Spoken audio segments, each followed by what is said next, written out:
Welcome to this chess course. First off, I want to congratulate you on getting the course. I think it's a great idea. Chess is pretty much the richest game out there, and it really has this appeal that's so hard to understand. I mean, Howard Stern, Bill Gates, Martin Shkreli, Clay Thompson, Priest Holmes, the Klitschko brothers, medical doctors, lawyers. I see them all playing chess.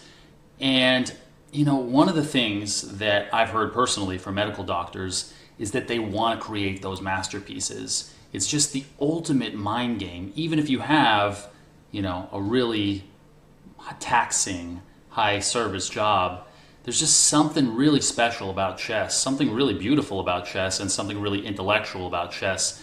It's just such a challenging game. So just want to congratulate you on actually getting this course. And I think really only a few hours of knowledge is necessary to be able to beat probably 99% of the people that you'll ever play. So it's nice to be able to beat people like people at work, your friends, anybody in a game of chess. And it's something that comes up surprisingly often. You go out to a bar, there's a chess set there. You go to a little party, someone whips out a chess set. See it happen all the time. So very good choice on getting this course. I'm International Master Eric Kislik, and I myself got into chess because I played in a tournament when I was 13, and I was just hypnotized by the game. I just realized, wow, this game is really, really deep, and I just love the strategy behind it. And when I really got into the strategy of chess, I started to think, wow, this has so many parallels to life. So many things like slowly building up your position, having no weaknesses, and just kind of building yourself up throughout life is a lot like what people do in a chess game. They kind of build up small advantages. They bring their pieces into the game, and then they finally launch an attack, usually. Not always, of course. But this is a common way that a game develops, even at pro level, or especially at pro level, I should say. So, first of all, I want to say that the goal of chess is checkmating the king. So, sometimes you can checkmate the king very early on in the game, and that's why it's very good to be aware of all of the straightforward, simple checkmates. All of the basic checkmates, I think, should be known and can be learned very quickly. So my recommendation is to watch all of the basic checkmates. Watch them 2, 3, 4 times. Make sure you know those, and I think you can get them down pretty quickly. So just to sum up, one of the basic ideas is that we're trying to checkmate the opponent's king. And there are a couple cases where we can checkmate the king where it will be trapped. So essentially on the back. So in chess, there are ranks and there are files. And so files go from A to H, and ranks go from 1 to 8. And when the king has all of its pawns, I'll show you some examples of this later, but basically when a king cannot move anywhere and is checked on the back rank with nothing to block with, then it's a back rank checkmate. And when you see a bunch of examples of this type of checkmate, it starts to become very simple to see. And I noticed that there are other checkmates on the side of the board that a lot of people just wouldn't consider, but it's the same idea. And the basic name of it is called the corridor mate. So it's kind of like you trapped somebody in a corridor and then they're done. So a lot of these things in chess are related to king safety because the goal of the game is checkmate. And if you're not able to checkmate the king, what you want to do after that, well, instead, I should say, to try to increase your chances of checkmating the king, 2 main goals. One is to try to win material that your opponent has. And if you win enough material, you'll just totally outnumber their army and be able to take lots of their pieces. Additionally, being able to queen a pawn, promote one of your pawns, is very, very important. I'll be talking about the pieces shortly after this. And another thing that's very important to realize in chess is that weakness is the basis for all tactics. So without anything actually weak in the opponent's position, it's very hard to land a deathly blow. Whereas, for instance, with something like fighting, it's very different because the human chin is quite weak. And if you take a hard shot, pretty much anybody can be done.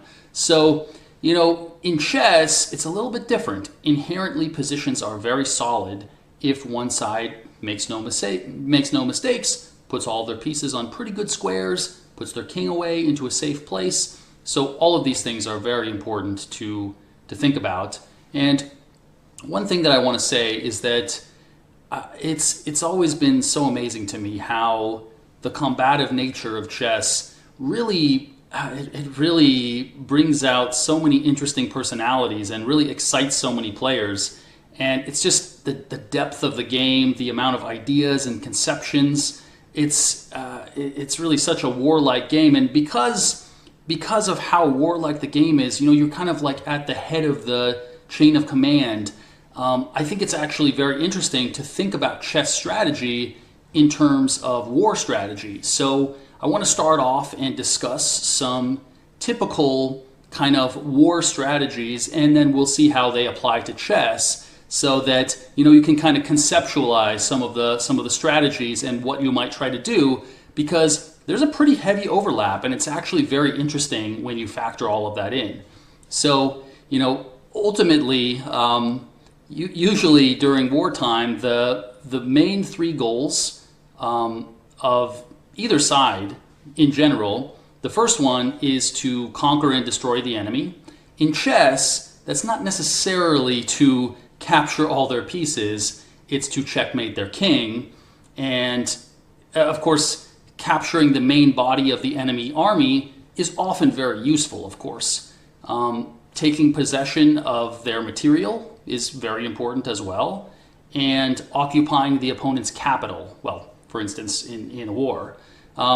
But in chess, what that would mean is taking control of the center, or taking control of the opponent's 7th rank very close to their king. And so essentially, what a lot of people do who are starting out in chess is they'll put a lot of their pieces on the side of the board, and they won't focus so much on the center.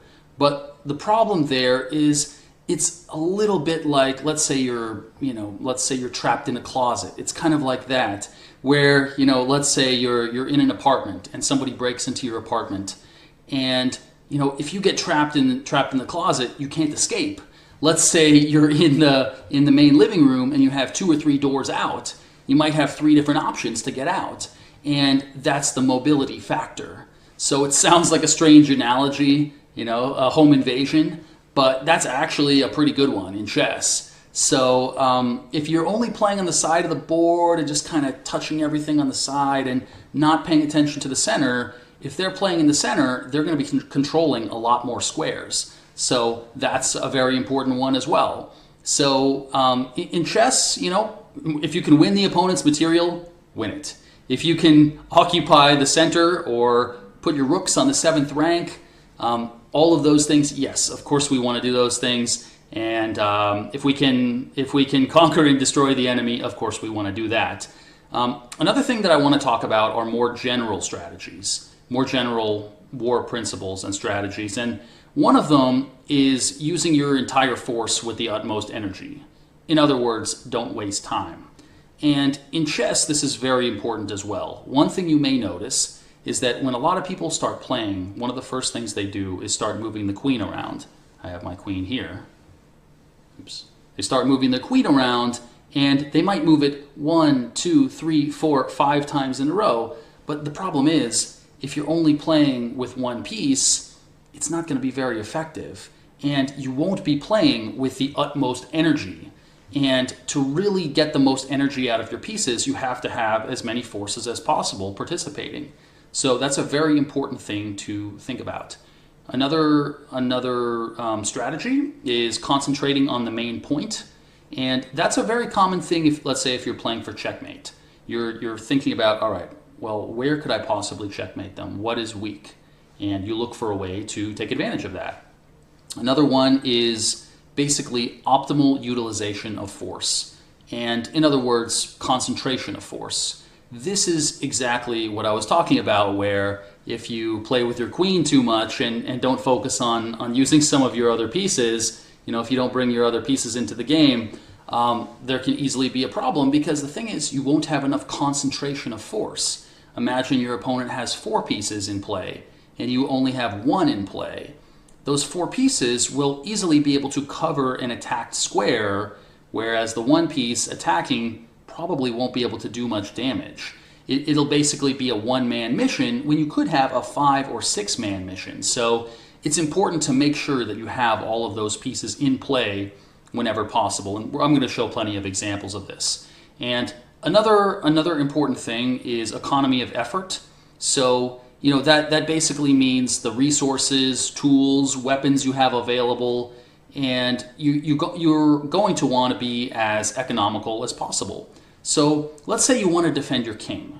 What you might want to do is, if you can use 1 or 2 pieces to defend almost all the key squares next to your king, that is a great use of economy of force, because you're using minimal force, the minimal amount of pieces, to defend a lot of space. Likewise, if you can attack the same way, if you can attack, let's say, with 3 pieces, that's a very valuable thing to do as well. So another strategy I want to mention is flexibility. And flexibility, the analogy that I talked about with the home invasion, that's actually a pretty good one when it comes to flexibility. So if we're totally controlling the center, we can easily move from side to side. I can easily go over here or over here. I can easily go down here or back here. So if they're only controlling a small amount of space, they can't really move very well. So that's a really important thing to think about. So flexibility is really important, because not only does it give you the possibility to overstretch the defensive side, but also allows you to just generally change course. So whether you're attacking or defending, you can easily kind of juke your way out of things, go from side to side. You can go wherever you need to go. So flexibility is an important thing. And also, of course, like I was tying this into, cooperation is very important. Cooperation between your pieces. And I can totally remember when I was just starting out in chess, and I would always try these attacks with 1 piece, 2 pieces in play. And I would have these pieces just sitting in the corner, not participating at all. And it's basically like, imagine that you're the CEO of a company. You're running this company, or let's say you're running a restaurant or something, and you have a couple of your workers who just like to hang out in the fridge and just kind of hang out, play on their cell phones. They're not doing any work. And you're like, hey guys, get back to work. That's exactly the problem if you have inactive pieces that are not doing anything. So I'll show you some examples of pieces that are out of play, not doing anything, and the importance of bringing them into play. So if there's not a lot of action going on, if there are no direct threats, there's nothing kind of exploding, nothing that exciting going on, a very useful strategy is just to improve your worst placed piece. If you have a piece that's badly placed, you want to bring it in. And we want to develop our forces. We want everything to come into the game. So we want everything to come into the game as quickly as possible and as energetically as possible, because, like I said before, we don't want to waste time. So another thing is that security is very, very important. And what I mean by that is, I mean security for your king. And that is exactly why early in the game, usually, not always, but usually one side will put their king in the corner. And the whole point is that you put your king in the corner of the board, and if the king is in the corner, then it's going to be much harder to attack and much easier to protect, because from the corner it can't be attacked as easily on both sides. It can only be attacked on one side. And that's a very important point. But I do want to mention that sometimes the king is safe in the center. There are 2 main cases where the king would be safe in the center. The first one where it's safe in the center is when the center is completely closed. There are no open files. When there are no open files, then that's a typical case where you can just keep everything closed, no problem, your king cannot be attacked. Another one is when enough pieces have been traded off that your king is no longer a target. And I do want to mention that the king can be a very useful piece in any kind of endgame. It can actually be quite an active attacking piece. So in some cases we can use the king as an attacker, and in other cases the king can itself run away from an attack. So if we can run away from a dangerous battlefield and run to a safer quadrant or section, then that can very often be a good strategy itself. So it is important to realize that the king has flexibility itself, but we do need to be careful, because if the king has no actual pawn cover, we can easily be in some danger. So we have to be careful about exposing our king too much. We can advance pawns in front of our king as long as it's not exposed or as long as they can't take advantage of that. So that's a very important thing to keep in mind. Another thing that you should keep in mind is to just be aware that there's an opponent on the other side. They have their own plans and their own ideas and their own threats. And theory of mind is a very important principle. It basically means that you're putting yourself into their shoes and considering what are their desires, what are their wants, what are they trying to do. And when you're aware, even loosely aware, even if you have a slight awareness of what they're trying to do, where they're trying to attack you, what they think is weak, then you're already in a better position. You have more information than you did before, so you can make a more informed decision. So theory of mind is very important in chess. And the last general principle I want to talk about before we get into more specifics about how the pieces move, some checkmates, some queen traps, things like that, is perseverance. And I have a saying, which I made it myself, and I think it's quite useful. I say, don't despair, look for compensation. And what I mean by that is you'll play games where suddenly you lose a pawn, suddenly you lose a piece. The important thing then is to not panic. Don't freak out about it. Start to think about, well, what are the positive sides of my position? What kind of compensation can I get? Can I attack something? Is their king weak?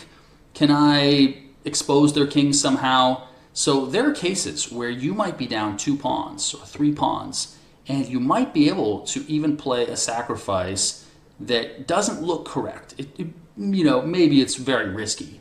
But if it exposes their king and gives you some real chances into the game, then you might pull yourself back into the game. So always look out for those chances. Always look out for that compensation. There are a lot of cases where you think to yourself, oh no, it looks like I'm losing a piece. But you pause, you look around the board, you think, wait, can I attack their king? No, okay. Can I attack their queen? Can I attack something valuable? Can I attack their rook? And sometimes when you're just looking around the board for something valuable to target and attack, you might go, okay, well, my guy's in danger, but I can attack something even more valuable or of equal value. And a lot of the time, that's going to save you in games. This ability to consider ideas where you're attacked, but it's not a game-ending kind of attack. Let's say they're attacking a piece, and they expect you to move it or defend it, but instead you counterattack. So that's very important to look for those possibilities, especially when you're really not sure, and you're really kind of basically afraid. You're thinking, oh no, I'm just losing now. So the last thing, with kind of a loose connection to perseverance, is never have self-doubt when you're attacking. And the reason for that is, well, I mean, I've had games myself where I've played players who are in the top, let's say, 30 in the world, and I just couldn't believe that I was outplaying them. I couldn't believe I was about to checkmate them. I couldn't believe I was about to win the game. And it's a really unhealthy thing to think. You basically, if you have a strong attack going, you have to just be objective. You have to be honest with yourself. You have to go, okay, I have worked really hard for this advantage. I have outplayed this, very good player. And now I need to push this home. I need to press hard. I need to look for the best moves. And I need to basically not be intimidated. Okay, I'm playing a great player. I'm playing, they're good. They're stubborn. They're putting up a lot of resistance. But you know what? I'm going to keep fighting. I'm going to put them under pressure. And I'm going to play with the utmost energy and try to crush them. So that's very, very important to keep in mind. So on to the pieces. I don't know if everyone will know how to move the pieces, but that's something to learn very, very quickly, and which can be learned very quickly, of course. But I'll go from the least valuable to the most valuable. So the first one is the pawn, and what I'll say about this is that on the first move, on the very first move, you can move your pawn 2 spaces ahead. And so only when your pawn is on its initial square can you move it 2 spaces ahead. And otherwise, you can only move it 1 square ahead. But captures and squares that it's controlling are diagonal to the pawn. And that can be a little bit confusing when you first encounter it. So I'm going to show some checkmates after this, which will show the pawn supporting a queen for some checkmates. So the pawn is the least valuable unit, and it has a value of 1, basically by everybody's metric. So the pawn is the least valuable thing in chess, but they're very important for protecting your king. And they're also important sometimes for attacking. They're important for controlling the center. They're important for many things. So we shouldn't use them loosely. Very often in games, we want to plant a pawn in the center of the board to secure space, and we call that a stronghold. So oftentimes very early in the game, we plant a pawn, and it's basically like we're planting a stake for our army, and we're saying, you know what, we're controlling this part, we're controlling this part of the center, and we're not going to let you cross. We're not going to let you cross the middle of the board. We're not going to let you in. We're going to be stubborn. We're going to control everything, and we're not going to make it easy for you. So the pawn might be the least valuable, but it's very important to handle it well. So we're going to see examples of this later on, but hopefully the movements will become clear. The minor pieces, there's a knight, and I assume most people know how a knight moves. A knight moves in an L shape. Basically, it moves 1 square over and 2 up in any direction, of course. So basically what that means is that when a knight moves, anytime it moves, it's a hop. It's a hopping motion. And so essentially what that means in terms of a knight is that in closed positions, or if the play is in a small quadrant of a board, a knight is quite effective because it has those unusual movements in that part of the board. So knights are very important in terms of knights, for one thing, are actually quite good at defending the king, because imagine you have your king in one part of the board, you have your knight nearby, and it's controlling a whole bunch of squares with its weird L-shaped control. So it can often have that kind of spider web type of defensive ability. So the knight is very important in that regard, in just controlling everything. And also when you're attacking the opponent's king, likewise, a knight in close proximity to the opponent's king can be a very good attacker as well. So when a knight has a very good outpost or a very strong, stable square, both in attack and in defense, it's very valuable. Of course, a lot of the time a knight doesn't quite find a great square for itself. So that can be an issue in itself because it's a shorter range piece and it's mostly maneuvering and working in small quarters, in close quarters. But the knight is very important in that regard, so we'll be looking at some examples. We'll be looking at some examples of checkmates involving the knight, just kind of emphasizing the power of the knight in close proximity to the opponent's king. So the next piece is the bishop, and basically how the bishop moves is diagonally.